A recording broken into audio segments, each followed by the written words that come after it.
नमस्ते सदा वत्सले मातृभूमि। स्वागत है आप सभी का हमारे चैनल पर।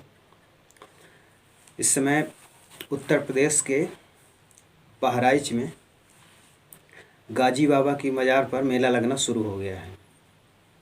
सैयद सलाउद्दीन सालार गाजी उसका पूरा नाम था। आप सभी में से बहुत से लोग जानते होंगे और बहुत से लोग नहीं भी जानते होंगे। जो जानते होंगे तो उसके इतिहास से भी पूरी तरीके से जानकारी रखते होंगे, अन्यथा मैं आपको बताने जा रहा हूँ। सैयद सलाउद्दीन सालार गाजी इसका पूरा नाम था। इसको गाजी बाबा के नाम से भी जानते हैं।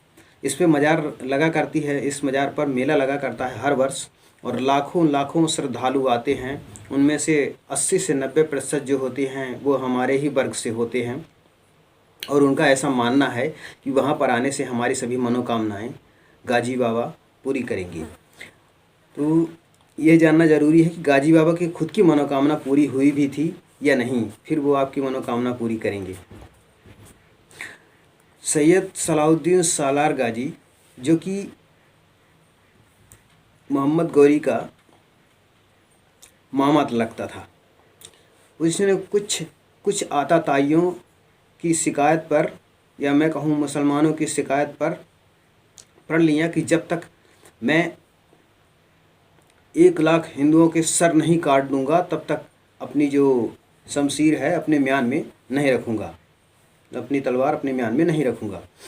उसने यह प्रण लिया और एक स्ट्रेटजी बनाई और गजब की तकनीक, वह चूँकि बहुत बुद्धिमान व्यक्ति था, बहुत ही चतुर चालाक और धूर्त व्यक्ति था, तो उसने लोगों की भावनाओं से कैसे खेला जाता है ये उसको भली भांति से मालूम था। तो उसने क्या किया, अपने पूरी जो सेना थी उसके आगे गायों को रखना शुरू कर दिया। सबसे आगे आगे गायों को दौड़ाता जाता था और पीछे पीछे सेना रहती थी।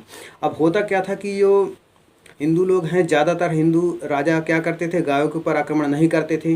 वो सोचते थे अगल बगल से कहीं से मौका मिले तो फिर इनके ऊपर तीर चलाएं, ये बाण चलाएं, भाले फेंके या फिर गोले फेंके, किसी भी तरीके से गायों को नुकसान ना पहुँचे।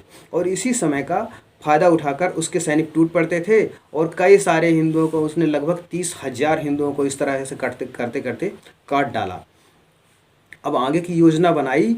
आगे सोहेल देव, राजा सोहेल देव एक बहुत बड़े राजा थे, तो राजा सोहेल देव के ऊपर आक्रमण उसने करने का निर्णय लिया। रात को सभा बैठी और ये निर्णय हुआ कि कल हम सोहेल देव के ऊपर आक्रमण करेंगे और उसे भी परास्त कर देंगे।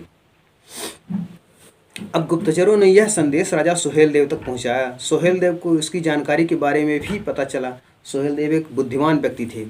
उन्होंने निर्णय लिया कि इसको काउंटर कैसे किया जाए। यदि गायों को आगे रखेगा तो हम लोग गायों के ऊपर तो आक्रमण करेंगे नहीं, तो इसको काउंटर कैसे किया जाए।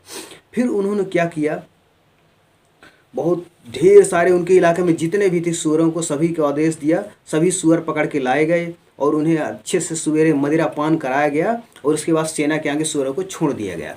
अब वो मतवाले सूअर जो ही छूटे, एकदम भगदड़ मच गई सेना में। गायों ने भी सूअरों को आते देखा तो पीछे होकर भगने लगी और कुछों ने अपने खुरों से, कुछों ने अपने सींगों से मारा। तो इस तरीके से गाजी की सेना में भी भगदड़ मच गई, त्राही त्राही कर उठे। और दूसरा कारण यह भी है कि सूअरों को ये लोग अछूत समझते हैं, सूअर को हराम मानते हैं, तो सूअर को मारते नहीं हैं। 2 कारण हुए।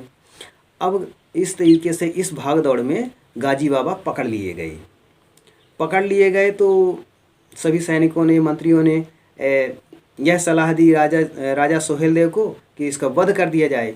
सोहेल देव ने कहा नहीं, इन्होंने हमारे 30,000 हिंदू भाइयों की जानें ली हैं, इतनी आसानी से तो इसका वध नहीं करेंगे। उसको पहले क्या किया गया, इतने से सीने तक ज़मीन से गाड़ दिया गया और सभी को कहा गया जिससे जितना हो सके इसको जूतों से मारो। तो उसको पहले जूतों से पीटा गया, वहीं पर मारा गया और मार कर जब वह एकदम मधमरा हो गया, लगभग उसके प्राण ही रह गए थे, उसके बाद उसका सर धड़ से अलग कर दिया गया और जहाँ पर उसको मारा गया वहीं पर उसकी मज़ार बनी है। ये है सैयद सलाहुद्दीन गाजी बाबा। तो खुद जिनकी खुद की ख्वाहिश नहीं पूरी हो सकी, 70,000 हिंदू मारने रह गए, केवल 30,000 को मार पाया, उनके मज़ार पर हम जाते हैं, हम जैसे बेवकूफ़ लोग, अपनी मनोकामनाएं मांगने कि हमारी मनोकामनाएं पूरी होगी। अब मैं इन्हें अनजान कहूँ, नादान कहूँ या फिर क्या कहूँ पता नहीं, पर हमारी कुछ वामपंथियों ने इतिहास ही ऐसा लिखा है कि हम सही इतिहास से वाकिफ़ हो नहीं पाते और आने वाली पीढ़ियों तक पहुंचा नहीं पाते। तो यदि आप नए हैं हमारे चैनल में तो जुड़े रहिए और सब्सक्राइब भी कर लीजिएगा। यदि अच्छा लगे तो लाइक भी कर दीजिएगा। और ऐसे ही नई इतिहास से नई जानकारियाँ, नई वीडियो खोजकर मैं आपके लिए, मेरा वादा है, लाते रहूँगा। 100% सत्य। आपका दिन शुभ हो।